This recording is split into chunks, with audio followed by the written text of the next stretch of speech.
வீரத்தமிழன் சாங்கை நான் ரிலீஸ் பண்ணேன். ரொம்ப அருமையான பாட்டு, ஒரு ஸ்போர்ட்ஸ் ட்ராமா சாங். ரொம்ப நல்லா இருந்தது கேட்டேன். மக்களையும் அந்த எனர்ஜியோட சந்தோஷப்படுத்துறது நான் வாழ்த்துறேன். லயன் லயனா டேட்ஸ், இது தரும் ஆரோக்கியம் இயற்கையானது. லயன் லயனா பிரீமியம் டேட்ஸ். ரூபிலக்ஸ் paints, best quality, best value for money. உங்கள் பேர் சொல்லும் பெயிண்ட் ரூபிலக்ஸ் பெயிண்ட்ஸ். ஐஸ்வர்யா கருத்தரித்தல் மையங்களில் குழந்தையில்லா தம்பதியருக்கு இலவச ஆலோசனை. ஒரு கான்க்ளேவ் நடந்தாங்க. சொல்கிறாங்க, திடீர்னு எங்களுக்கு ஒரு கால் வந்து தவக தலைவர் எங்களை அழைத்தார். நாங்களாம் உடனே ஒரு டாக்ஸி வச்சுக்கிட்டு டாக்ஸி வச்சுட்டு போகிற நிலைமையில தான் இருக்காங்க. அவங்க பேட்டி எடுத்தாங்க. படித்த ஒரு பண்பான ஒரு கருத்தெல்லாம் சொன்னார். அப்படின்னீங்க சொன்னதுக்கு ஆதாரம் வீடியோ இருந்துச்சா, ஆடியோ இருந்துச்சா? 5+5 எவ்வளோன்னு கேட்டால் பிரமாதமாக 10ன்னு சொல்லிட்டாருங்க. அப்படியா? எப்போ சொன்னார்? எங்கே காமிக்கவே இல்லையே. 11 சொன்னாரா இல்லை 9 சொன்னாரு கூட எனக்கு தெரியாதே. பார்க்குறாரா? அப்போ யாருமே பார்க்கலையே. அவ்வளோ நாள் தேர்தல் என்று அறிவிக்கும் போது சில விஷயங்களை தள்ளி போட்டதை உடனே பண்ணிட்டா பெற்றோன்னு நினைக்க தோணலாம். நீங்கள் 3 வருஷத்துக்கு முன்னாடி நீ மக்களை பார்க்கல, இப்போ நீங்கள் மக்களை பார்க்கணும், எதுக்கு ஆசைப்படுறீங்கன்னு கேட்கலாம். பத்திரிகை தர்மம் என்பதை கடைபிடிக்கிறாங்களா எனக்கு தெரியல. அது போட்டி அப்படின்னு சொல்லலாம், மோதல்னு சொல்லுவாங்க. சரத்குமார் தோத்துட்டாருன்னு சொல்லலாம், சந்தோஷம். இல்லை நான் ஜெயிச்சிட்டேன்னு சொன்னால் அவங்களுக்கு சந்தோஷம் தான். 1996 சூரியவம்சத்துக்கு அப்புறம் எதுக்கு அரசியல் போனீங்க? அப்படி இருந்ததா நீங்கள் சூப்பர் ஸ்டார் ஆகிக்கலாம்னு சொல்லுவாங்க. உங்களுக்கு பொலிட்டிஷியன் பிடிக்குமா இல்லை நடிகர் சரத்குமார் பிடிக்குமா? இதோட எடுத்துக்கிட்டோமா எனக்கு சில நெருடைகள் இருந்துச்சு. முதலே சொன்னேன் நான், இந்த கல்ச்சரில் வேறு மாதிரி இருக்கேன். தாலி கட்டுற கொடுத்தேன், பிள்ளை பத்திரிக்கை கொடுத்தேன்னா இந்த காலத்தில் நடக்கிறதுக்கு வாய்ப்பு இருக்கா அப்படிலாம் கேட்டிருக்கேன். ஸோ ஜென்டில்மேன் எனக்கு பிடிச்சிச்சு. இந்த கதை ரொம்ப நல்லா பிடிச்சிருந்துச்சு. சங்கர் டைரக்டராக அவரை உருவாக்கலாம் சார்னு சொல்லி டைரக்டர் வாய்ப்பு கொடுத்து குஞ்சு மண்டு பேசி 4 நாள் ஃபோட்டோ ஷூட் வேறு எடுத்த வந்தது. சார் சரத்குமார் சார், வணக்கம் சார். வணக்கம் கிருஷ்ணா. எப்படி இருக்கீங்க சார்? நல்லா இருக்கேன், சிறப்பாக இருக்கேன். இன்னையோட 40 இயர்ஸ் நீங்கள் சினிமாவில் 86 ஸ்டார்ட் பண்ணீங்க. ஸோ 40 இயர்ஸ் சினிமாவில் இந்தியன் இண்டஸ்ட்ரியில் ஒர்க் பண்ணிருக்கீங்க. 40 வருஷம் அப்படின்றப்போ எப்படி இருக்குது சார்? அதெல்லாம் கணக்கு பண்ணுவீங்களா சார்? இத்தனை வருஷம் ஆச்சு. நீங்கள் சொன்னோன்னு யோசனை பண்ணுறேன். ஆனால் நான் எல்லோரும் இப்போ 50 ஆண்டுகள் 40 ஆண்டுகள்னு சொல்லும்போது எனக்கு என்னுடைய மனைவி ராதிகா சரத்குமார் அவங்க 48 ஆண்டுகள் ஆயிடுச்சு. ஸோ அதை நான் யோசனை பண்ணியிருக்கேன். 48 ஆண்டுகள் ஒரு ஆக்டராக இவ்வளோ தூரம் பயணித்து வந்திருக்காங்க. சக்ஸஸ்ஃபுல்லாக இருந்துக்கிட்டு இன்றைக்கும் பார்த்திங்கன்னா தாய்க்கிழன்ற படத்தில் ஒரு டைட்டில் ரோலை பண்ணி இல்லையா, சிவகார்த்திகேயன் தயாரித்து ராதிகா சரத்குமார் நடிக்கும் தாய்க்கிழவின்னு போடும்போது how she has establish her self, கொண்டாடப்பட வேண்டிய ஒருவராக இருக்கிறாரு. கொண்டாடப்படும் சார், பட்டிட்டு தான் சார் இருக்காங்க. இல்லை, கொண்டாடப்பட வேண்டிய ஒருவராக இருக்கிறாருன்னு நினச்சது உண்டு. நான் என்னுடைய 40 இயர்ஸ் பற்றி நான் அவ்வளோவா நினைக்கல. Thank you for reminding me that I have completed 40 years. அந்த 86 85 நான் வச்சுக்கலாம். ஆமாம், கிட்டத்தட்ட ஒரு 20s இருக்கிற அந்த ஒரு பீரியட். ஏன்னா நம்ம கன்சல்ட்டராக அரௌண்ட் 86 கிட்ட ரிலீஸ் ஆகிருக்கு இல்லையா? ஆமாங்க சார். ஸோ இப்போ ஸ்டார்ட் பண்ணுறதுக்கு முன்னாடி ஒரு பயம் எல்லாருக்குமே இருக்கும். கெரியர் இதுதான் அப்படின்னு சூஸ் பண்ணோன்னே இதில் நம்ம எந்த அளவுக்கு சஸ்டெயின் ஆகும், க்ரோத் இருக்குமா, இல்லை இதுலேருந்து நம்ம வெளியே வேறு ஏதாவது ஃபீல்டு போயிடுவோமா, இப்படி பல யோசனைகள் வரும் சக்ஸஸ்லாம் வரதுக்கு முன்னாடி. சக்ஸஸ் வந்துமே இப்போ பல பேருக்கு அந்த யோசனை இருக்குது. 3 வருஷத்துக்கு அப்புறம் மக்கள் நம்மளை மறுபடியும் மறந்துடுவாங்களோ அப்படின்னு சொல்லி பல விஷயங்கள் இருக்குல்ல. 85ல் ஸ்டார்ட் பண்ணும்போது சினிமா அப்படின்ற ஒரு விஷயத்தை ஸ்டார்ட் பண்ணும்போது உங்கள் மைண்டில் ஓடினது என்ன? அந்த இன்செக்யூரிட்டி அந்த ஃபீல்லாம் இருந்துச்சா? இல்லை, எனக்கு என்ன சொல்கிறேன், நான் ஒரு வித்தியாசமானவனே வாழ்ந்துட்டேன் லைஃப்பில். அதாவது இதுதான் என் கேரியர் அப்படின்னு சொல்லி நான் இதில் இறங்கலை. நான் பல தொழில் பண்ணிட்டு இருந்தேன். ஒரு சைக்கிள் பாய் தான், பேப்பர் போட்டேன், அப்புறம் சைக்கிளில் ஃபிட்டராக இருந்தேன், அப்புறம் டாய் ஷாப்பில் ஒர்க் பண்ணேன், ஜேர்னலிஸ்டாக இருந்தேன், அப்புறம் டெலிவிஷன் ஷோரூம் வச்சுருந்தேன், அப்புறம் ட்ராவல் ஏஜென்சி வச்சுருந்தேன். அதுக்கப்புறம் தான் கலைவாணர் கண்ணதாசனை பார்த்து அதுக்கப்புறம் தான் படத்துக்கு நடிக்க வந்தேன். ஸோ ஒரு படத்தை தயாரிச்சிடலாம், நடிக்கணும்னு ஆர்வம் இருந்துச்சு. சரி, கலை சொல்கிறாரு படம் எடுத்துருவோம். அதுலேயும் நான் லீட் கேரக்டரோ, நான் பணம் போடுறேன், நான் தான் ஹீரோவாக நடிப்பேன்னா இந்த கதையை நான் செலக்ட் பண்ணல. ஐ set I should know cinema தெரியாமல் நான் இப்படி நடிக்கிறதுன்னு சொல்லிட்டு அதில் ஒரு பாத்திரம் எடுத்துக்கிட்டு நான் இன்ஸ்பெக்டருக்கு வேடம் போட்டு அந்த படத்தை நடித்தேன். இதுதான் என் கேரியரை அமையப்போகுதுன்ற எண்ணத்தில் எனக்கு கிடையாது. இது ஓடாட்டி என்ன, இது ஓடினா நம்ம அடுத்தது படம் பண்ணுவோமா, நடிகனாக வருவோமா, நடிக்கணுன்ற ஆசை இருந்துச்சு. வெளிப்படுத்துவதற்கு ஒரு மார்க்கம் கிடைத்தது. அதை நான் பயணிக்கலான்னு சொல்லி முடிவு பண்ண நொழிய இதை பற்றி சிந்திக்கவும் இல்லை. கேட்ட பிறகு தான் யோசனை பண்ணி பார்க்குற அந்த மாதிரி நான் நினைக்கவே இல்லை. அது வெற்றி ஆகுமா தோல்வி ஆகுமா, தோல்வி அடைஞ்சால் என்ன பண்ணுறது, பேக்கப்லாம் இருந்தது. ஆனால் ஒரு பேக்கப்லாம் கிடையாது. என்றைக்குமே பேக்கப்போட என்றைக்குமே நான் வேலை செய்கிறது கிடையாது. ஒரு முடிவு எடுப்பேன், செய்வேன், அதுக்கு அடுத்த வேலைக்கு போவேன், அங்கே கடுமையான உழைப்பு இருக்கும், அதில் வெற்றி பெறதுக்கான முயற்சி எடுப்பேன். இந்த இதெல்லாம் ஒரு அதான் சொன்னேன், பிஃபோர் ஹேண்ட் பிளான் பண்ணி இந்த ப்ரோஸ் அண்ட் கான்ஸை நினைக்காம வந்தவன் தான் நான் எல்லா விஷயத்துலையும். அதை நினைக்கணுமா நினைக்கக்கூடாதா? நினைக்கணும். நினைக்கணும். You have to look in the pros and cons. இன்றைக்கி இருக்க உலகத்தில் ரொம்ப காம்படிட்டிவ் வேர்ல்டு. முந்தினா வந்து you have lot of chances. இப்போ அது மாதிரி சான்ஸ் கிடைக்குமா தெரியாது. செகண்ட் சான்ஸ் கிடைக்கிறது ரொம்ப வந்து அபூர்வம். செகண்ட் சான்ஸ்னால் எந்த ஒரு முயற்சியிலும் ஒரு 2வது முயற்சி எடுக்க முடியுமா? ஏன்னா வேர்ல்டு வந்து ரொம்ப வேகமாக பயணிச்சுட்டு இருக்கு. இந்த உலகத்தில் ஒரு ஸ்லிப்பு வந்து good be a major slip. அதனால் should be very careful, plan well and then start doing anything. What if Sarathkumar sir வந்து ஒரு 90 அந்த டைம் பீரியடில் இல்லை 2000 பிறந்திருந்தா எப்படி இருந்திருக்கும்? இப்போ நீங்கள் சொன்னீங்களே அந்த காம்படிஷன் வேர்ல்டுன்றது, அது இப்போ நீங்கள் சொன்ன மாதிரி அப்போ அந்த காலத்துக்கு ஏற்ப என்ன முடிவு எடுத்திருப்போம் அந்த முடிவு தான் எடுத்திருப்பேன். ஸோ எது பண்ணிகிட்ருக்கணும் அதை வந்து சக்ஸஸ்ஃபுல்லாக கொண்டு போகுமா இல்லாட்டி வேறு எதில் போகிறது அப்படின்னும் போது அப்பயும் எனக்குள்ளே உந்துதல் ஒன்று இருந்துச்சுல்ல, நடிக்கணும்னு வரணும்னு ஆசை இருந்துச்சுல, அதை வேறு மார்க்கத்தில் வந்து நடிகனாக வருவதற்கான முயற்சி எடுத்திருக்கலாம், சொல்ல முடியாது. ஸோ முதல் படியிலே உங்களுக்கு சக்ஸஸ் அமைஞ்சதா இல்லை அது அவன் கன்செப்ட் நிறைய ஹிட்டான படம் தானே, வெற்றி படமாக தானே அமைஞ்சிச்சு. அது எல்லாராலும் பேசப்பட்ட ஒரு படமாக தான் இருந்துச்சு. இல்லை வணிக ரீதியாக சொல்கிறேன், எக்கனாமிக் வணிக ரீதியாகவே வந்து அப்படி தான் இருந்துச்சு. பிகாஸ் பிஸ்னஸ் பண்ண தெரியல ஒழிய, பட் எல்லாருக்கும் வந்து லாபம் சம்பாரித்து கொடுத்த படம் தான் கன்செப்ட் நேரம். அதுக்கப்புறம் தான் மிஸ்டர் கார்த்திக் எடுத்தோம். ஜேர்னலிஸ்ட்டாக இருந்தீங்க. இப்போ இருக்கிற ஜேர்னலிசம் அப்படின்றது எப்படி இருக்குது? ஜேர்னலிசம் எப்படி இருக்குன்னு சொன்னால், இன்றைக்கி வந்து அலைபேசி கையில் வைத்திருப்பவர்கள்லாம் ப்ரெஸ் மீடியா ஆகிட்டாங்க. அது எப்படி இருக்குன்னு நான் சொல்ல முடியாது. பார்க்கும்போது உங்களுக்கு தெரியும். சொல்ல வரேன், பத்திரிகை தர்மம் என்பதை கடைபிடிக்கிறாங்களா எனக்கு தெரியல. It is more on TRP பேஸ்டாக சென்சேஷனலைசேஷமாக போயிடுச்சா, ஃபேக்ட்ஸை விட்டுட்டு சென்சேஷனாக நியூஸ் வந்தால் லாட் ஆஃப் ஹிட்ஸ் வருது, that converts into economical growth அப்படின்னு நினைக்கிறாங்களான்னு தெரியல. அதில் இப்போ வந்து டூ மெனி பீப்புள் அதாக இருந்தது. எல்லாருமே ரிப்போர்ட்டர். இப்போ பெரிய சேனல்ஸ், இங்கிலீஷ் சேனல்ஸே வந்து நீங்கள் வந்து உங்களுடைய மொபைல் ஃபோன்லேருந்து ஷூட் பண்ணி அனுப்புங்கன்றாங்க. ஸோ அப்படி வந்த பிறகு இன்றைக்கி வந்து ப்ரெஸ்ஸு வந்து எது உண்மை எது பொய், எது ஏஐ, இது வந்து ஜென்ரேட்டடாக நாட் ஜென்ரேட்டடாக, இதெல்லாம் ரொம்ப குழப்பத்தில் இருக்குது இப்போ. ஏன்னா ஒரு 10-12 வருஷத்துக்கு முன்னாடி பார்த்தாலே நீங்கள் சொன்ன மாதிரி அந்த ஜேர்னலிசம்ன்றது ரொம்ப நீட்டான வேலை எல்லாருமே பண்ணிகிட்டு இருந்தாங்கன்னு சொல்லி ஒரு தகவல் இருக்குது. இப்போ பார்த்தா நிறைய விஷயங்கள் மாறி இருக்குது அப்படின்றது தான் பல நடிகர்கள் சொல்கிற ஒரு கருத்து. என்ன ஏதுன்னு கேட்காம ஒரு நியூஸ் பப்ளிஷ் ஆகிடுது, அதுக்கப்புறம் நம்ம அது இல்லைன்னு சொன்ன பிறகு அது ஒரு நியூஸாக பப்ளிஷ் ஆகுது. ஸோ அதை ஃபஸ்ட்டே வந்து நீங்கள் அதை கேட்டுட்டு அது இல்லைன்றதை முதவே போட்டுக்கலாமே அப்படின்னு சொல்லி இந்த பல கான்ட்ரவர்சிஸ் வந்து கிரியேட் ஆகுது அப்படின்ற மாதிரி சொல்கிறாங்க. ஸோ அதனால தான் நீங்கள் ஒரு ஜேர்னலிஸ்ட்டாக இருந்திருக்கிறீங்க. அந்த டைமில் ஒர்க் பண்ணும்போது அந்த ஒர்க்கிங் ஸ்டைலுன்றது இப்போ மாறிடுச்சா? கண்டிப்பாக மாறிடுச்சு. இப்போ வந்து அப்பயும் கொஞ்சம் ஒரு இது இருந்துச்சு, ஒரு ஒரு ஒரு என்ன சொல்கிறது, ஒரு செய்தியை போடுவதற்கு முன்பு, அது வந்து எழுதுறதுக்கு முன்போ, அதை வந்து பப்ளிஷ் பண்ணுறதுக்கு முன்னாடியே ஒரு சிந்தனை இருந்தது அப்படின்னு ஒரு கான்ஷியஸ்னஸ் இருந்ததுன்னு நினைக்கிறேன். இன்றைக்கி அப்படி இல்லை. ஏன்னா ஒரு சென்சேஷனைசிங் தான். இப்போ என்னுடைய அண்மையில் நான் பார்த்ததில் வந்து, நான் ஆளி விட்டு வெளியே போகல, ஆழமான சப்ஜெக்டை இப்போ சொல்கிறதுக்காக நீங்கள் கேட்டது கேள்விக்கு பதில் சொல்லிகிட்ருக்கேன். அதுவும் ஆழி தான், இதுவும் ஆழம் தான். ஒரு கான்க்ளேவ் நடந்தாங்க. அந்த கான்க்ளேவ் வந்து முதலமைச்சர், எதிர்க்கட்சி தலைவர் அண்ட் பல பிரபலங்கள், பாராளுமன்ற உறுப்பினர்கள் எல்லாம் கலந்துக்கிட்ட ஒரு நிகழ்ச்சி. அவங்க சொல்கிறாங்க, திடீர்னு எங்களுக்கு ஒரு கால் வந்துச்சு, தவக தலைவர் எங்களை அழைத்தார், நாங்கள்லாம் உடனே ஒரு டாக்ஸி வச்சுக்கிட்டு, ஏன்னா இன்றைக்கி வந்து டாக்ஸி வச்சுட்டு போகிற நிலைமையில் தான் இருக்காங்க அவங்க. ஸோ டாக்ஸி வச்சுட்டு பரபரப்பாக போயிட்டாங்க. பரபரப்பாக போய் என்ன பண்ணாங்க, பேட்டி எடுத்தாங்க. முதல் தடவை எங்களுக்கு மட்டும்தான் பேட்டி கொடுத்துருக்காரு அப்படின்னாங்க. ஓகே, வீட்டுக்கு போனாங்க. எங்கே போனாங்களோ, எங்கே போய் பார்த்தாங்களோ, ஒரு ஃபோட்டோ எடுத்துக்கிட்டாங்க, பேட்டி எடுத்தாங்க. இவர் இப்படி சொன்னார், அப்படி சொன்னார், அவர் படித்தவர், பண்பானவர், இவர் கருத்தெல்லாம் சொன்னார் அப்படின்னீங்க. சொன்னதுக்கு ஆதாரம் வீடியோ இருந்துச்சா, ஆடியோ இருந்துச்சா? ஒன்றும் இல்லை. இப்படி சொன்னார், இப்படி பேசுகிறாரு, அப்படி வச்சார், இப்படி போனார்னு சொல்லிட்டு வந்துட்டு டிவிலாம் பார்க்குறாரா? அப்போ யாருமே பார்க்கலையே அவ்வளோ நாள். I was just thinking, what is this kind of news? நான் உடனே அங்கே எனக்கு தெரிஞ்ச நண்பர்கிட்ட பேசினேன். அதாவது உங்களுக்கு வந்து இன்றைக்கி வந்து விஜய் டிவி பார்க்கிறார் என்ற வேலிடேஷன் கேட்குற அளவில் தான் உங்கள் சேனல் இருக்கான்னு கேட்டேன். ஒரு மிகப்பெரிய தலைவன், என்றைக்கும் யாரையும் பார்த்து பேசாத ஒரு தலைவனிடம் போய் நான் இன்டர்வியூ எடுத்தேன் நீங்கள் சொன்னீங்கன்னா கிருஷ்ணா பாராட்டலாம், பெரிய எப்படியா பிடிச்ச நீ அவரை அப்படின்னு கேட்பாங்க உங்கள் ஆஃபீஸில். இது அப்படி இல்லையே.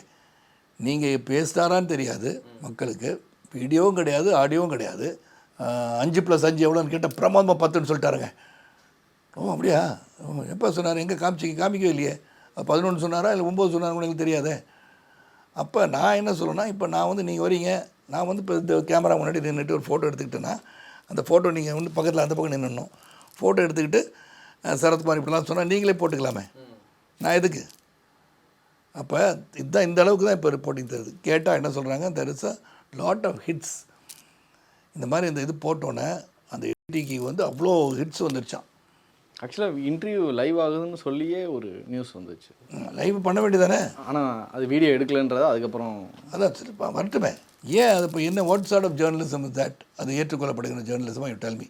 You meeting somebody, you proud that you met somebody, but why didn't you come out to the video byte ஒரு ஆடியோ ஆஃப். ஸோ அப்போ நீங்கள் ஜேர்னலிசம் கேட்டனால சொன்னேன், அந்த அளவுக்கு வந்துடுச்சு. அப்போ நான் கூட அப்படி நின்றுக்கிட்டு யார்ட்டாச்சும் நீங்கள் வந்து என்னை பற்றி நல்லா சொல்லிடுங்க ப்ளீஸ், நீங்கள் என்ன வேணால் சொல்லுங்கள், நான் ப்ளஸ்ஸாகவே சொல்லிடுங்கலாம் அப்படின்னு கேட்டால் என்ன சார் இப்படி சொல்கிறீங்கன்னா இன்டர்வியூ ஸ்டைலுங்க அப்படின்னு சொல்லிடலாம்ல. நியூஸ்லாம் பார்ப்பீங்களா? அப்போது இவ்வளோ ஆதங்கம் இருக்குது, நியூஸ்லாம் பார்ப்பீங்களா? பத்திரிக்கை படிப்பது உண்டு. காலையில் சேனலில் வந்து நியூஸ் பார்ப்பேன், NDTV பார்ப்பேன், BBC பார்ப்பேன், CNN பார்ப்பேன், இன்டர்நேஷ்னல் நேஷ்னல் டொமஸ்டிக்லாம் நடக்குது கொஞ்சம் தெரிஞ்சுக்குவேன். எனக்காக அலுவலகத்தில் வந்து செய்திகள் வந்து என்ன முக்கியமாக வந்திருக்குன்னு சொல்கிறது பார்ப்பேன். இன்றைக்கி அசம்பிளியில் நடந்துட்டுருக்குன்னு அசம்பிளி செய்திகள் சொல்லுவேன் ஈவினிங்கு. So I am updated with whatever is happening. அவ்வளோதான். உங்களோட ஃபஸ்ட்டு நியூஸ் என்ன சார்? உங்களுடைய எடிட்டர் அப்ரிஷியேட் பண்ணியிருப்பார்ல, சரத் சூப்பர்ப்பா, இந்த நியூஸை நீ எப்படியோ கரெக்டாக கேதர் பண்ணிட்டு வந்துட்டு அப்படின்னு சொல்லி அது ஞாபகம் இருக்கா உங்களுக்கு? ஞாபகம் இல்லை. ஏன்னா நான் வந்து அப்போ வந்து நியூஸ் எப்படி இருக்கும்னா போஸ்ட் ஆஃபீஸில் போய் லைட்னிங் கால் புக் பண்ணி அப்புறம் தான் செய்தியை சொல்ல முடியும். அப்போ அலைபேசியும் கிடையாது, ட்ரங்க் கால் புக் பண்ணணும்னு சொன்னால் கூட லைட்னிங் கால் போட்டால் தான் முக்கிய செய்திகளை உடனடியாக சொல்வதற்கு லைட்னிங் கால் புக் பண்ணிவிட்டு போஸ்ட் ஆஃபீஸ் போய் வெயிட் பண்ணோம் பெங்களூரில். ஸோ இன்றைக்கி ரொம்ப சிம்பிள், ஃபோன் தான், அவ்வளோதான், ஃபோனில் டக்குன்னு போயிடும். ஸோ அதனால் வெரி ஃபாஸ்ட்டாக ரீச் ஆகிடுது எதுவுமே இன்றைக்கி. முந்தி இருந்ததுக்கும் இப்போ நீங்கள் கதைகள் சூஸ் பண்ணுற விதத்துக்கும் ஏதாவது சேஞ்சஸ் இருக்கா சார்? இப்போ ஏன்னா எனக்கு வந்து போர் தொழில்ன்ற ஒரு படம் நீங்கள் இப்போ பண்ணீங்க, ரீசெண்ட் டைமில் நீங்கள் பண்ணதில் one of the best movie அப்படின்னு சொல்லுவேன். ஏன்னா உங்களை வந்து ப்ராப்பராக யூட்டிலைஸ் பண்ண ஒரு படமாக நான் வந்து அந்த படத்தை நான் பார்க்குறேன். அந்த வெற்றிக்கு அப்புறம் நீங்கள் ஸ்கிரிப்ட் செலெக்ஷன் பண்ணுற அந்த மோடே மாறிடுமா? இல்லை வந்து இல்லை நம்ம வந்து ஒரு படம் நல்லா இருக்குன்னு நினச்சி தான் உள்ளே இறங்குறோம், அது நல்லா இருக்குன்னு நல்லான்றது மக்கள் தீர்மானிக்கிறது இல்லை. என்னை பொறுத்த வரைக்கும் நான் வந்து ஒரு 5 years வந்து ரொம்ப தீவிரம் பாலிட்டிக்ஸ் சைட் போனேன்னா படங்களே நடிக்கலை. அதுக்கப்புறம் என்னுடைய மார்க்கெட் வேல்யூ என்னன்னு தெரியாமல் வந்து நடிக்க வரும்போது என்னுடன் இன்னொருத்தர் வந்து பயணித்தா நல்லாயிருக்கும்னு சொல்லிட்டு டபுள் ஹீரோ சப்ஜெக்ட் மாதிரி எல்லாமே எடுத்துக்கிட்டேன். அப்படி வந்து தான் போர் தொழில் கூட. இல்லாட்டி நான் போர் தொழில் நானே இருக்கேனே, அறிமுகம் இல்லாத ஒரு நடிகரை போட்டுக்கலாமேன்னு சொல்லலையே. நான் அசோக் சில நடிக்கிறான்னா I said yes, readily accepted because we need some value to the project. அப்போ கேட்ட கதை வேறும் எப்பயும் கேட்ட கதை. ஆனால் அன்றைக்கி இருக்க சினிமா வேறு, இன்றைக்கி இருக்க சினிமா வேறு. அன்றைக்கி ஏதாச்சும் புதுசாக சொன்னோம்னா தயாரிப்பாளர்கிட்ட இல்லை சார் பரவாயில்ல சார் 4 சாங் இருக்குது, 5 ஃபைட்டு சார் போதும், ஒரு ஃபைட்டோட எக்ஸ்ட்ரா வச்சுக்கலாம் சார் அப்படின்னு சொல்கிற காலகட்டம். அப்போது கமர்ஷியலாக பார்க்கும்போது என்டர்டெயின்மெண்ட் ஆஸ்பெக்ட்டுக்கு வந்து ஃபைட்டு சாங் ஏதோ வெளிநாடு போகிறீங்களா சார் இப்படிலாம் தான் கேட்டுக்கிட்ட காலங்கள் அது. ஸோ ஒரு கூண்டுக்குள் அடைக்கப்பட்ட கதாநாயகர்கள். அப்போது எக்ஸ்பெரிமெண்ட் பண்ணால் கூட வேண்டாங்க, இது எதுக்கு வேண்டாம், அப்படி நல்லா போயிட்டுருக்குல்ல, ஒரு ஃபைட் வேணால் ஒன்று இன்க்ரீஸ் பண்ணிங்க சார், சாங் வேணால் ஒன்று குறைச்சிக்கலாம், பட் ஆனால் சாங் வேணும் சார் அப்படின்னு சொல்கிற காலத்துலேருந்து வேறு மாதிரி கதைகள் சொல்ல காலம் வந்துடுச்சு இல்லையா? அப்படி வந்து தான் போர் தொழில். ஆனால் நீங்கள் அப்போ ஜேர்னி ஸ்டார்ட் பண்ணதுலேருந்து நீங்கள் சொல்கிற அந்த போர் தொழில் ஒரு 5 years முன்னாடி நீங்கள் அந்த பொலிட்டிக்கல் போனதுக்கு முன்னாடியே வரைக்கும் உங்களுக்கான அந்த நேம் நல்ல நேமாக தான் சார் இருந்துச்சு. ஆமாம், பேர் எடுத்து அதான் ஒவ்வொரு படமும் கமர்ஷியல். நீங்கள் சொல்கிறீங்களே எக்ஸ்பெரிமெண்டலாக நான் வந்து ட்ரை பண்ணலாம். எக்ஸ்பெரிமெண்டலாக வந்துன்னா நம்ம வந்து ரொம்ப வித்தியாசமாக ஒரு நடிப்போம் அப்படின்றதுக்கு இல்லாமல் ஒரு கமர்ஷியலாகவே இப்போ ஏஐ படம் எடுத்தாலும் ஒரு பெரிய கமர்ஷியல் ஹிட்டு, அரசு கமர்ஷியல் ஹிட்டு, இதெல்லாம் ஒரு ரிவெஞ்ச் மோட்டிவ், அது ஒரு பேசிக் ஸ்டோரி இது மாதிரி வந்திருக்குன்னு சொல்லக்கூடிய அளவில் தான் கதைகள் ஆரம்பிச்சிச்சு. ஒரு புதுமையான கதையை வித்தியாசமாக சொல்லணும், இல்லாட்டி ஒரு இன்சிடெண்ட்டை எடுத்து ஒரு ட்ரூ இன்சிடென்ட்ஸ் எடுத்து சொல்லலாம். இந்த மாதிரிலாம் நம்ம ஜேர்னிக்கு போகல இல்லை. ஸோ இப்போ எத்தனை கதைகள் கேட்கும்போது ஒரு நல்ல கதை உங்களுக்கு அமையுது? ஒரு நடிகராக எனக்கு இது ஓகேப்பா ஒர்க் ஆகும் அப்படின்றது இப்போ கிட்டத்தட்ட ஒரு 6-7 சப்ஜெக்ட் வந்து ஓகே பண்ணி வச்சுருக்கேன். ஓகே, அது வந்து எலெக்ஷன் முடிஞ்சோடனே அந்த மோடுக்கு போயிட்டு ஷூட்டிங் ஆரம்பிக்க வேண்டியது தான். உங்களுக்கு பொலிட்டிஷியன் பிடிக்குமா இல்லை நடிகர் சரத்குமார் பிடிக்குமா சார்? 2 பேரையும் பிடிக்கும். ஏன்னா basically socially conscious about what is happening in society. அதனால் பொது வாழ்க்கைக்கு அடுத்த கட்டம் தான் அரசியல். ஸோ பொது வாழ்க்கையில் வந்து பள்ளி பருவத்துலேருந்து நான் இருக்கேன். உதவி பண்ணுற மனப்பான்மை, being conscious about what is happening around me, அப்படியே வந்து வாழ்க்கையில் பழகினவன் நான். ஸோ அதனால் எனக்கு வந்து பொது வாழ்க்கை என்பது சினிமாவில் இருந்தால் என்ன, அரசியல் இருந்தால் எல்லாமே எனக்கு ஒன்று தான். ஆனால் நாங்கள் மிஸ் பண்ணுறோம் சார், ஒரு நடிகர் ஃபுல் டைம் அதுதான் நடிச்சிட்டே தான் இருக்கேன். படம் ரிலீஸ் ஆகிட்டே இருக்குல்ல. நீங்கள் சொன்னீங்களே ஒரு 5 வருஷம் நான் கேப் விட்டேன். அப்போ நிறைய பேர் உங்களுக்கு திட்டிலாம் ஏதாவது செல்லமாக திட்டுவாங்கள்ல, ஏன் சார்? ஆமாம், அது சொல்ல தான் செய்வாங்க. பேசிக்கலி நடிச்சிட்டே இருந்திருக்கலாமே அப்படின்னு கூட சொல்கிறவங்க இருப்பாங்க. இன்றைக்கி கூட சொல்கிறாங்க 1996 வந்து சூரியவம்சத்துக்கு அப்புறம் எதுக்கு அரசியல் போனீங்க, அப்படியே இருந்து தான் நீங்கள் வந்து சூப்பர் ஸ்டார் ஆகிக்கலாம்னு சொல்லுவாங்க. See, these are all changes. We got different ambitions. Every man has got different ambitions. என்னை பொறுத்தவரை நான் இந்த பாதையில் சென்று பார்த்தால் என்ன அப்படின்னு நினச்சிட்டு இருக்கேன். ஸோ இன்றைக்கி வரைக்கும் வந்து ஐ காட் சம்திங் டு டூன்னு மைண்டை வச்சுக்கிட்டே தானே போயிட்டுருக்கேன்.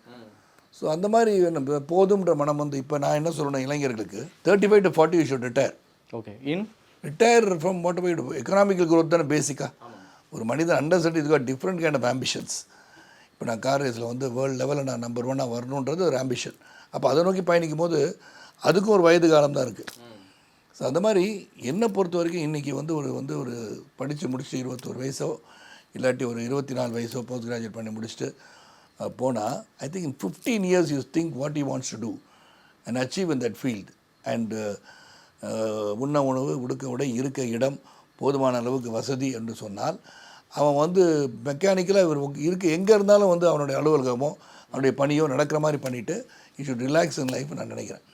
அடுத்த 30 ஆண்டுகள் வந்து லைஃப்பை வந்து உலகம் பார்ப்பதோ பல விஷயங்களை கற்றுக்கிறதோ ஜென்ரலாக ஸ்பெண்ட் பண்ணிவிட்டு இந்த பணத்து பின்னாடி ஓடுறதை விட்டுறணும்னு நான் நினைக்கிறேன். எனக்கு புரியுது சார். ஆனால் இப்போ பணம் தான் எல்லாமே. இப்போ ஒரு மெடிக்கல் விஷயமா இருந்தாலும் சரி, ஸ்கூலுக்கு வந்து குழந்தைய சேர்க்க போகிறோம் அப்படின்னாலும் சரி, அவங்கள ஹையர் ஸ்டடீஸ் பண்ணணுன்னாலும் இது எல்லாத்துக்குமே வந்து ஒரு பெரிய பேக்கப் இருந்திருக்கணும். இல்லைனா நம்ம ஒரு 50-60 வயசு வரைக்கும் வேலை பார்த்து தான் ஆகணுன்ற கட்டாயம் இருக்குது. இப்போ நீங்கள் சொல்கிறீங்களா அந்த 40 years இல்லை அதுக்குள்ளே இப்போ மைண்டை வந்து கூர்மைப்படுத்தி கொண்டு என்ன பண்ணலான்ற வாய்ப்புகளை உருவாக்கி கொள்ள வேண்டும் நான் சொல்கிறேன். இப்போ நான் வந்து பிஎஸ்சி கணிதம் படித்து வந்தேன். சைக்கிளில் போய் பேப்பர் போட்டேன். நிறைய டைம் இருக்கணும்னு நான் வந்து இங்கேருந்து செய்தி அனுப்பலாமான்னு கேட்டேன். அதுக்கப்புறம் ஒரு ஹீரோ சைக்கிள்ஸில் வந்து ஃபிட்டராக போய் வேலை செஞ்சேன். பாட்டாக வரும் அதை சேர்த்து கொடுக்குறது அந்த வேலையை பார்த்தேன். அதுக்கப்புறம் இன்னும் கொஞ்சம் ஸ்பேர் டைம் வந்து ஒரு டாய் ஷாப்பில் போய் வேலை செஞ்சேன். எந்த வேலையும் செய்யலாம். ஸோ அப்படி எடுக்கும்போது நீங்கள் கேட்டிங்க இல்லையா, 21 வயதுக்கான பிறகு 22, 23 ஸ்டார்ட் திங்கிங். சரி, அந்த பருவத்தை என்ஜாய் பண்ணுவோம், லைஃப் இஸ் என்ஜாய் பண்ணால் கிடையாது. இன்றைக்கி வந்து வேகமாக ஓடிட்டுருக்கு. People are becoming millionaires before 30. So அப்படி இருக்க காலத்தில் அந்த வாய்ப்புகள் அதிகமும் இருக்குது. இந்த போட்டிகள் இருக்கின்ற அதே சமயத்தில் வாய்ப்புகள் அதிகமாகிடுச்சு. இப்போ வெறும் YouTuber came sit at home and make money with some innovative thoughts. புதுமையான முயற்சிகளில் வெறும் யூடியூப்லேயோ இல்லாட்டி இன்ஸ்டாவில் பதிவு போட்டு பணம் சம்பாதிக்க முடியும். ஸோ எக்கனாமிக் க்ரோத்துக்கு வாய்ப்பும் அதிகமாகிடுச்சு இல்லையா, அதனால் சொல்கிறேன். ஒரு கதை உங்கள்கிட்ட அப்ரோச் பண்ணுறாங்க, ஸ்கிரிப்ட் கொடுத்துட்டு இதான் சார் உங்களோட ரோல் அப்படின்னு சொல்லிடுறாங்க.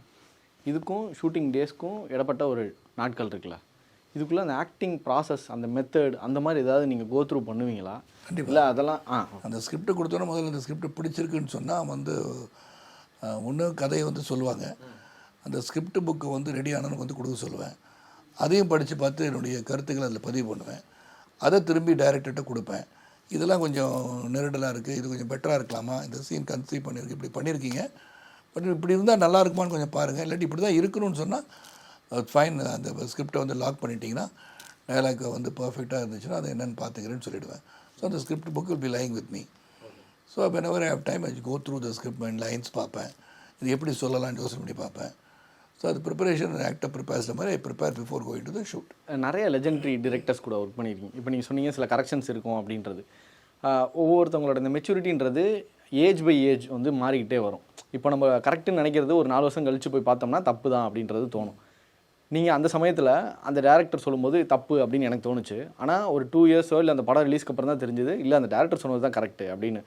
அப்படி ஏதாவது எக்ஸாம்பிள் இருக்கா சார்? இப்போ டூடே எடுத்துக்கிட்டோமா எனக்கு சில நெருடைகள் இருந்துச்சு. முதலே சொன்னேன் நான், இந்த கல்ச்சரில் வேறு மாதிரி இருக்கேன், தாலி கட்டுற ஒருத்தன் பிள்ளை பற்றி ஒருத்தர்னா இந்த காலத்தில் நடக்கிறதுக்கு வாய்ப்பு இருக்கா அப்படிலாம் கேட்டிருக்கேன். ஸோ அதுக்கு வந்து அவர் வந்து கன்வின்ஸ் பண்ணுற மாதிரி அதுக்கு ஆன்சர் சொல்லிகிட்டே வந்தார் படத்தில். ஸோ இந்த மாதிரி கேள்விகள் கேட்க தான் செய்யும். அந்த மாதிரி பண்ணுறது உண்டு. அப்புறம் காட்சி எடுக்கும்போது கூட நான் ஆக்கி பண்ணது உண்டு. ரவிக்குமார் கூட நான் ஆக்கி பண்ணியிருக்கேன் பாட்டாளி பட கிளைமேக்ஸ் அப்போது. ஸோ இதெல்லாம் நடக்கும். ஒரு ஹெல்த்தியாக நான் டிஸ்கஸ் பண்ணிவிடுவேன்.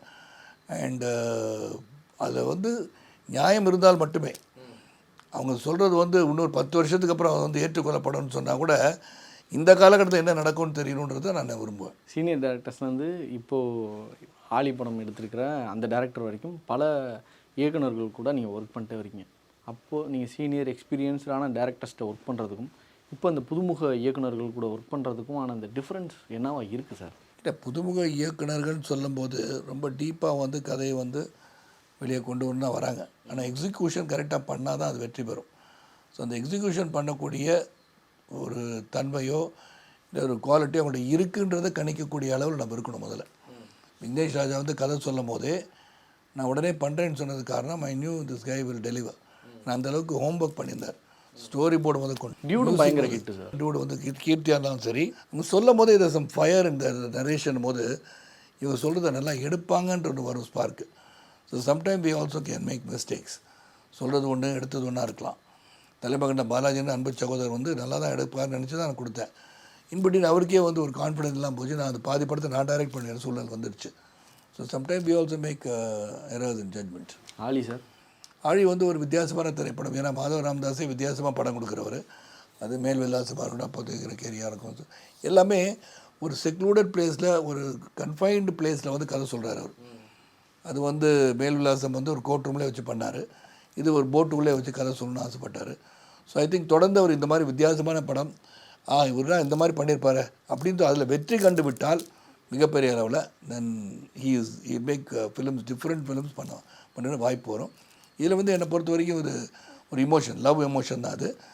அது வந்து சில சமயம் அதிகமான அன்பும் பாசமும் விபரீதமாக சென்று முடியுமா முடியாதான்றது அந்த கதை. முடிந்ததா முடியலையான்றது அந்த கதை. ஸோ தட் வே ஒரு பேக்ரவுண்ட் ஆஃப் த சி, அதில் வந்து நிறையா சவுண்ட் எஃபெக்ட்ஸுக்கான வாய்ப்புகள், இந்த பெட்டு டாக் நடிச்சிருக்கிறது, இந்திரஜித் வந்து நல்ல பெர்ஃபார்மர், புதுமுகமாக இருந்தாலும் கிட்டத்தட்ட 7 படம் மலையாளத்தை பண்ணியிருக்காப்புல. அண்ட் அந்த ரசூல் சாரோட அந்த சவுண்ட் டிசைன். ஆமாம். அப்புறம் வந்து ரசூல் தான் முதல்ல சொன்னேன். ரசூல் வந்து எஃபெக்ட்ஸ் ஏன்னா இந்த படத்துக்கு நிறையா தேவைப்பட்டது. ஸோ அதே மாதிரி தேவிகா அந்த girl is also done well. So ஜென்ரலாக இதில் வந்து தாமரை, அப்புறம் வையாபுரி, ஒரு பெரிய பெர்ஃபார்மர் புதுசாக வந்திருக்காரு நிக்கில் முருகன், அவர் நடிச்சிருக்காரு. ஸோ இந்த மாதிரி பெரிய நடிச்சிருக்கோம் அந்த படத்தில். இது குட் எஃபர்ட் நான் நினைக்கிறேன். ஏன்னா நாங்கள் வந்து 20ஆம் தேதி ரிலீஸ் பண்ணான்னு பார்க்கும்போது நான் தான் 27ஆம் தேதி தள்ளிடுவோன்னு சொன்னேன்.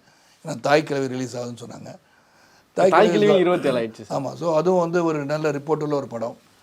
காம்படிஷன் ஹெவியாக இருக்குது சார். ஸோ நான் வந்து 27க்கு தள்ளிடுவோன்னு சொன்னேன். இப்போ அவங்களும் 27க்கு வந்துட்டாங்க. சரத்குமாரும் ராதிகா சரத்குமாரும் மோதல்ன்ற போடுற மாதிரி வந்துட்டாங்க.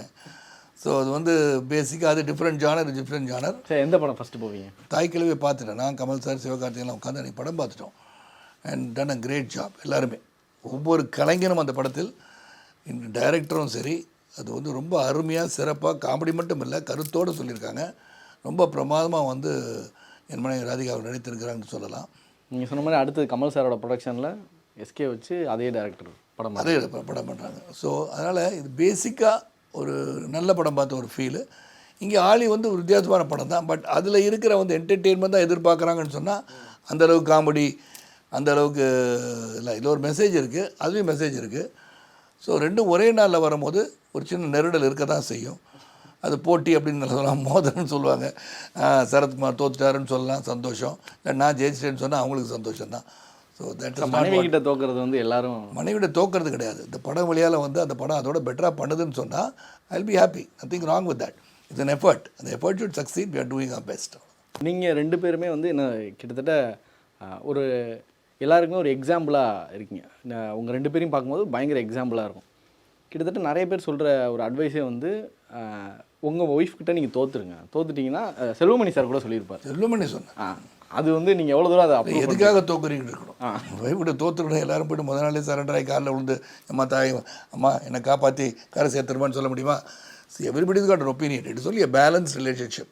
Husband and relationship is a balanced compromising relationship. நம்ம ஒருத்தர் விட்டு கொடுக்குற மனப்பான்மையும் இந்த பயணத்தை வந்து வெற்றியடை செய்ய வேண்டும் என்று எடுத்துச் செல்வதுதான் கணவன் மனைவி உறவுன்னு நான் சொல்லுவேன். ஸோ ஒரு தகவல் ஒன்று இருக்குது, அது நீங்கள் கிளாரிஃபை பண்ணால் நல்லாயிருக்கும். ஜென்டில்மேன் படம் வந்து நீங்கள் பண்ணாமல் போனதுக்கு காரணம் வந்து வேற ஒரு படத்தோட கமிட்மெண்ட்டில் இருந்தீங்கன்னு சொன்னால் அதெல்லாம் ஒன்றும் கிடையாது. அப்படிலாம் ஒன்றும் கிடையாது. தவறான செய்தி யாரும் உங்களுக்கு காதில் பதிவு செய்திருக்கிறார்கள். அது நடந்தது வந்து ஜென்டில்மேன் கதையை சொன்னோன்னே பிடிச்சி போச்சு எனக்கு. குஞ்சுமோகன் வந்து சங்கரை வச்சு படம் பண்ணலான்னு சொன்னேன். குஞ்சுமோகன் சாரும் பவித்ரனுக்கும் அந்த ப்ராப்ளம் எதுவும் வந்துச்சு. ஸோ பவித்ரன் வந்து அவர் ஸ்ப்ளிட் ஆகிட்டாங்க குஞ்சுமோகனோட. ஸோ குஞ்சுமோகன் அந்த படம் பண்ணக்கூடாதுன்னு சொன்னார். ஏன்னா பவித்ரன் ஐ லவ் இண்டியா அந்த படம் பண்ணணும்னு சொன்னார். ஸோ குஞ்சுமோகனுக்கு வந்து என்னை இன்ட்ரடியூஸ் பண்ணதே பவித்ரன் தான். பவித்ரன் கூட இருந்தவங்க தான் சங்கர், வெங்கடேஷ், பாலாஜி, சக்திவேல் எல்லாமே. அப்போ ஒருவர் என்னை அறிமுகப்படுத்தி ஒரு பெரிய படத்தை கொடுத்தவர் பவித்ரன். அவர் படத்தை பண்ணணும். ஸோ ஜென்டில்மேன் வந்து எனக்கு பிடிச்சிச்சு. இந்த கதை ரொம்ப நல்லா பிடிச்சிருந்துச்சு. சங்கர் வந்து சார் டைரக்டராக அவரை உருவாக்கலாம் சார்னு சொல்லி டைரக்டர் வாய்ப்பு கொடுத்து குஞ்சுமோன்ட்ட பேசி 4 நாள் ஃபோட்டோ ஷூட் வேறு எடுத்த வந்துக்கு. ஆனால் 2மே வந்து ஒரே நாளில் ஜூலை 14 ரிலீஸ் அப்படின்னு சொன்னாங்க. அப்புறம் இங்கே சங்கர் படத்தில் வந்து மீசை எடுக்கணும், அவர் மீசை வைக்கணும்னாரு. இந்த ஃபைட்லேயே வந்து அது வேணும்னே அந்த ஃபைட்டா இல்லை வேணும் இல்லை, பேசிக்காக கதை அப்படி தான் இருந்தது. ஓகே. அப்படி இருக்கும்போது 2 படத்தையும் நான் பண்ணித்தரேன்னு தான் சொன்னேன். But Kunjumohan fell out with Pavithran. அப்போ அவருக்குள்ள சின்ன மனத்தாங்கல் இருக்கும் இல்லையா. நான் புதுசாக அவர் தான் இன்ட்ரடியூஸ் பண்ணார் எனக்கு இப்போ குஞ்சுமோகன் சார்கிட்ட. அப்போ பவித்ரனையும் நான் கேட்கணும். ஸோ சங்கருக்கு வந்து ஒரு வாய்ப்பு கொடுக்கணும்னு எனக்கு ஆசை. அது வந்து குஞ்சுமோகன் கொஞ்சம் அட்ஜஸ்ட் பண்ணி 2 பண்ணுங்கன்னு சொல்லியிருந்தால் நல்லா இருந்திருக்கும். பட் அங்கே ஜென்டில்மேன் ஓடிடுச்சு. இப்போ எல்லாம் வண்டியாக பெருசாக போகல. இப்போ ரிவர்ஸ் ஆகிருந்தா ஸோ அதனால் it's not a very wrong decision சொல்ல மாட்டேன். பட் அது காலத்தின் கோலம் அப்படி உருவாக்கி விட்டது. அந்த டைமில் சின்னதாக ஒரு மன கசப்பு கூட இல்லையா சார்? என்ன கசப்பு? என்னால் அது நம்ம அந்த படத்தை மிஸ் பண்ணிட்டோமே அப்படின்னு சொல்லி. படத்தை மிஸ் பண்ணணும்னு கிடையாது, இந்த படம் பண்ணணும்னு சொன்னேன், அந்த படம் பண்ணணும்னு சொன்னேன். அப்போ வந்து அவங்க 2 பேருக்குள்ள மிஸ் அண்டர்ஸ்டாண்டிங்கில் நான் வந்து இதாகிட்டேன். அதான் இப்படி சொல்கிறேன். ஒரு ஐ லவ் இந்தியா பெரிய ஹிட் ஆகிடுச்சுன்னா, ஜென்டில்மேன் ஃபெயில் ஆகிடுச்சுன்னா, ஸோ அப்படி சொல்ல முடியாது. So all everybody is got an opportunity. At least அது காரணமாக இருந்தேன், அந்த கதையை செலக்ட் பண்ணுறதுக்கு ஒரு காரணமாக இருந்திருக்கேன் இல்லையா.